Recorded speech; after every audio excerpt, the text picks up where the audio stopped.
Sounds like a good idea. One way presidential candidate Donald Trump says he'd lower health care costs is to let people buy insurance from other states.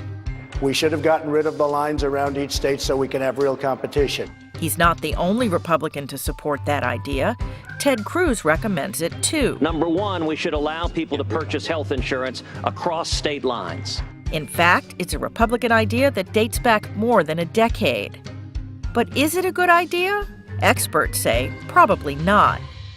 In fact, 3 states already allow interstate sales of insurance: Georgia, Maine, and Wyoming.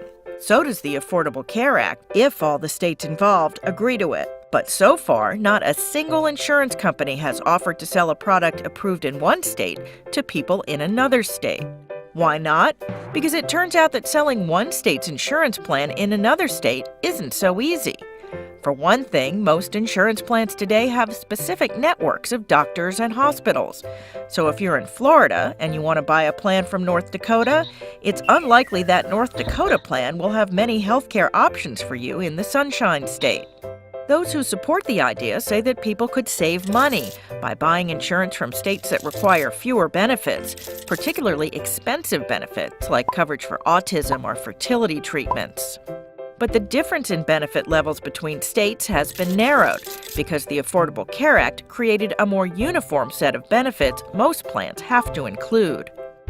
Of course, all the Republican proposals assume the ACA will be repealed, and some still worry about what they call the race to the bottom.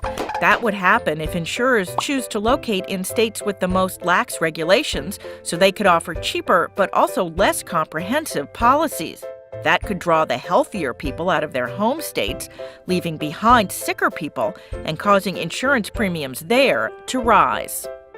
That could put consumers on the hook if something happened. And if you buy a policy from another state, who would you call?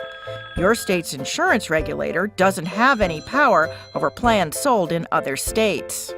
In short, selling insurance across state lines sounds like it would be a good idea, but it hasn't worked so far.